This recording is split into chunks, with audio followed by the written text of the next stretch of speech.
आज की इस वीडियो में क्रिस्टल के प्रकार में दूसरे क्रिस्टल के बारे में पढ़ेंगे। इसके पहले वीडियो में हम लोगों ने आयनिक क्रिस्टल के बारे में पढ़ा था। इस वीडियो में हम लोग सहसंयोजक क्रिस्टल, कोवैलेंट क्रिस्टल के बारे में पढ़ेंगे। जैसा कि इसके नाम से ही स्पष्ट है कि ये अधातुओं के द्वारा बना हुआ क्रिस्टल होता है।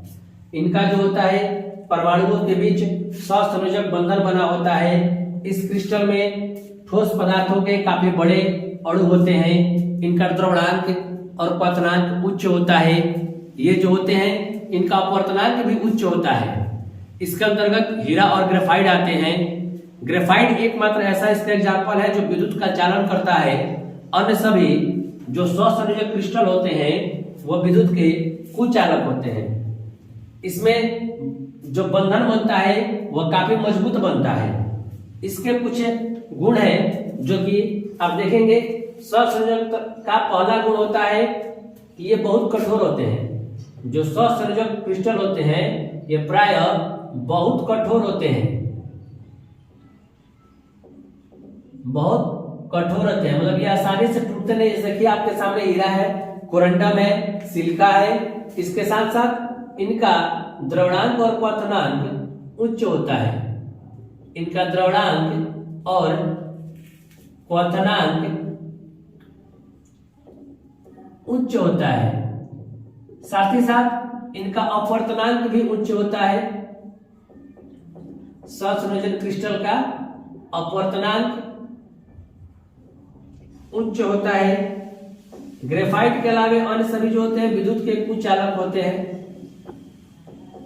ग्रेफाइट को छोड़कर सभी विद्युत के कुचालक होते हैं। और ये जो क्रिस्टल होते हैं ये विभिन्न कंपन वृत्तियों वाले, मतलब जिसका अलग अलग कंपन होता है, ये विभिन्न कंपन वृत्तियों वाले प्रकाश को अवशोषित करते हैं।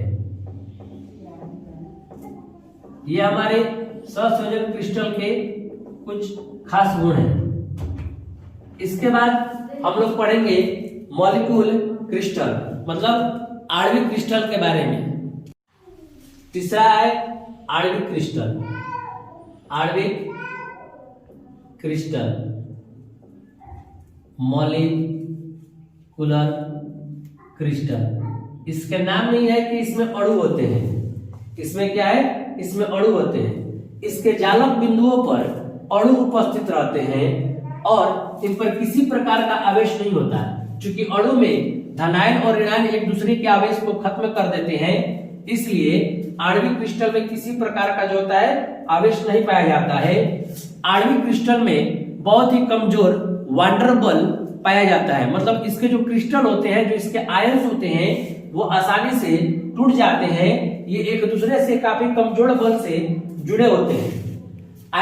आणविक क्रिस्टल दो प्रकार के होते हैं। एक होते हैं ध्रुवीय आणविक क्रिस्टल, एक होते हैं अध्रुवीय आणविक क्रिस्टल।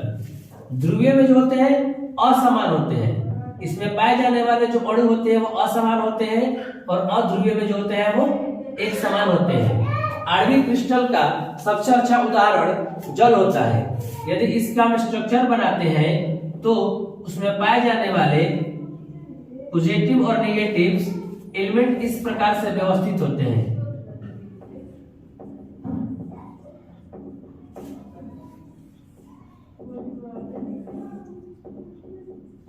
जो कि एक प्रकार से जल का स्ट्रक्चर है, जैसा कि H2O में दिखाया जाता है। आणविक क्रिस्टल के प्रमुख गुण निम्नलिखित हैं। आणविक क्रिस्टल के गुण निम्नलिखित है। आप आणविक क्रिस्टल के गुणों के बारे में भी पढ़ेंगे। ये जो होते हैं वाष्पशील होते हैं। आणविक क्रिस्टल जो होते हैं क्या होते हैं? ये वाष्पशील होते हैं। आप वैसे ही देख लीजिए, जो जल होता है, जल आसानी से वाष्प में परिवर्तित होता है। उसके साथ ही साथ इनका द्रवणांक और क्वथनांक जो होता है वो निम्न होता है, क्योंकि इसके अणु आसानी से टूट जाते हैं और कम ताप पर ही अपने स्टेट को ये चेंज कर लेते हैं। तो इनका द्रवणांक और क्वथनांक निम्न होता है। कहने का मतलब कि इनके अवस्था परिवर्तन करने में काफी कम मात्रा में ऊर्जा की आवश्यकता होती है। इनकी वाष्पन क्षमता के लिए जो आवश्यक ऊर्जा भी चाहिए वो भी क्या होता है, वाष्पन के लिए आवश्यक कम ऊर्जा होती है। और इनको वाष्प में परिवर्तित करने के लिए हम आसानी से बदल लेते हैं।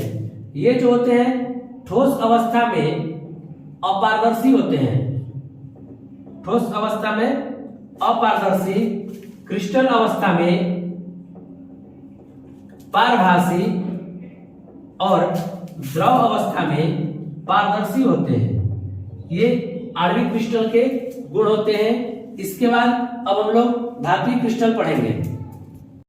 इसका चौथा प्रकार है धात्विक क्रिस्टल, मेटालिक क्रिस्टल। इसके नाम में क्या है, मेटल। इसका मेटालिक क्रिस्टल। धात्विक क्रिस्टल में जो परमाणु होते हैं वो आपस में धात्विक बंधन से जुड़े होते हैं। ये आपस में धात्विक बंधन से जुड़े होते हैं। ये ससंयोजी इलेक्ट्रॉन मुक्त होकर धनायन का निर्माण करते हैं। जैसे कि कोई इलेक्ट्रॉन पॉजिटिवली चार्ज है, इससे एक इलेक्ट्रॉन लेस होता है, तब ये जब इलेक्ट्रॉन का त्याग करते हैं तो धन आयन का निर्माण करते हैं। जो धात्विक क्रिस्टल होते हैं वो इलेक्ट्रॉन का त्याग कर धन आयन का निर्माण करते हैं। और इसमें जो उपस्थित इलेक्ट्रॉन होते हैं, ये सभी इलेक्ट्रॉन जो होते हैं वो स्वतंत्र रूप से गति करते हैं। धात्विक क्रिस्टल में जो इलेक्ट्रॉन होते हैं वो स्वतंत्र रूप से गति करते हैं। इसी कारण यह क्रिस्टल स्थिर वैद्युत आकर्षण बल पर कार्यशील रहता है। जो धात्विक क्रिस्टल होता है इसमें स्थिर वैद्युत आकर्षण बल पाया जाता है।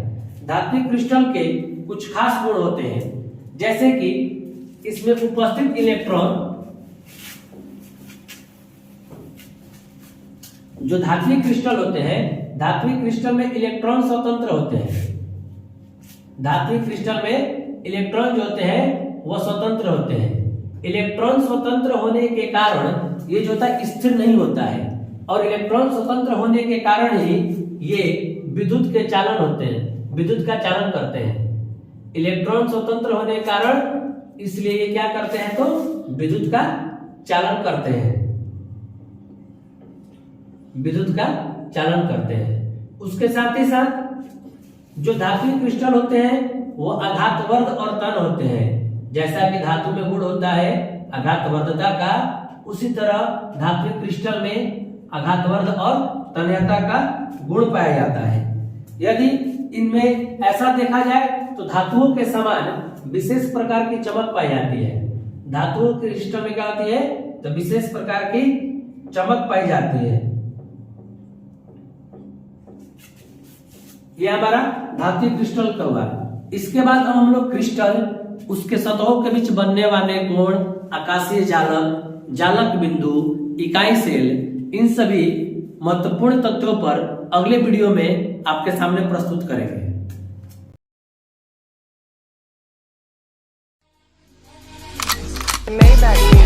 Can anybody out there hear me?